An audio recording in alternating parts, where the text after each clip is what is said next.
Here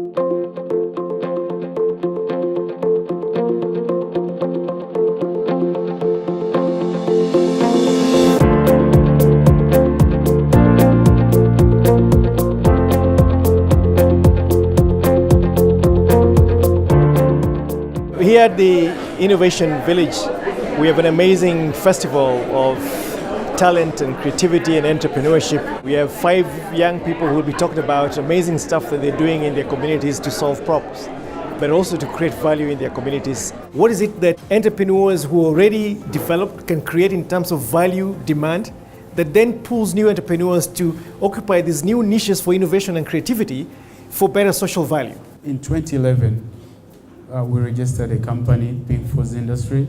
But then while starting, we faced a few challenges. We actually didn't have money, but then we had this big dream. We wanted to make chocolate. We were able to raise finances and eventually have our first product coming out in 2014. We had the entire world media coming to our farm because we've become an authority in cocoa growing and chocolate processing. What we do gets a person or a miner to a level when they can actually go and access funds from the bigger finance institutions. For example, when we set for you a baseline of a business, we've already given you the chance to show somewhere where you're working to the bank. Secondly, the money that we give you, you can actually earn something from it that can make you buy something that you can call a collateral and present to the bank. There's this thing that you are an entrepreneur and you have your idea that you really feel it is right. Feel free to share it with people because you have the password. The code is with you.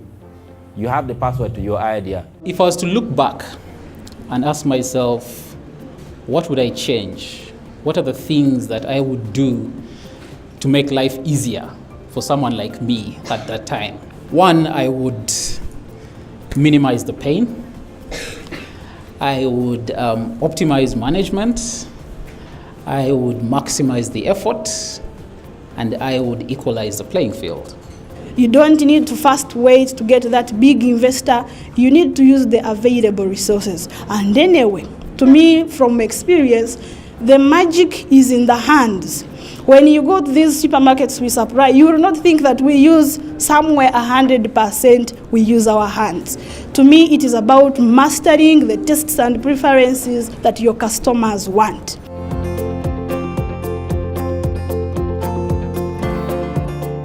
The problem with us Ugandans, we don't know our government services. Listen, I'm coming. We don't know our government services. An international body believed in me before my own country believed in me. Ugandan with a national ID, you do not believe in me. Like she's here, she's even denying the fact that she was in our office to get more support because she has already received more support. Government tries. How is it that we're allowing other people to solve our situation, then we're saying buy Uganda, build Uganda? With what?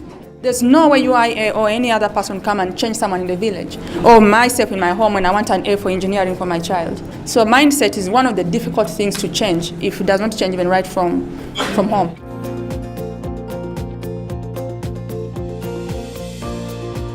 Our businesses are not absorbing the youth as they should, yet we are a private sector-led economy. And what have we done in that regard? We are improving the capacities of the businesses. We are doing this through the competitive entrepreneurship development projects, where we support businesses to build structures so that they can attract as more people to work for them. When I discovered it's important to look for information, today I look for tourism information at least 2 hours in a day. 2 hours every day, I look for tourism information. So as young people, look for information, but at the same time, we need to change our culture. The culture has to start with you. You need to create your own culture as an entrepreneur. The kind of practice, the kind of culture that many people employ in the workplaces does not really support continuity or growth. So that is what we are really going to focus on in the beginning. That is building the small enterprises to prepare them to be able to qualify for this support. As Aga Khan Foundation, we have joined hands with the Aga Khan University to create the East Africa Civil Society Initiative. This initiative has been set up in East Africa to address some of the most critical issues, including youth unemployment and entrepreneurship. In partnership with the European Commission, we have invested over 5 million euros towards social and economic empowerment of youth between the ages of 15 to 30 years in both Uganda and Kenya.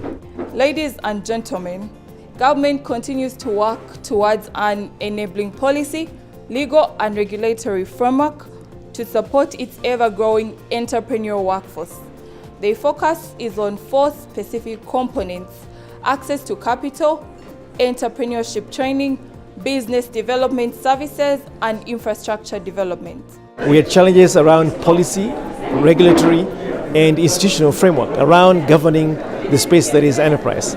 So the next series of conversations will be, how do we then work with the World Bank, for instance, with the European Union and all the other actors in this space to remove these bottlenecks? How do we better understand these constraints in implementation to better support government in implementation improvement?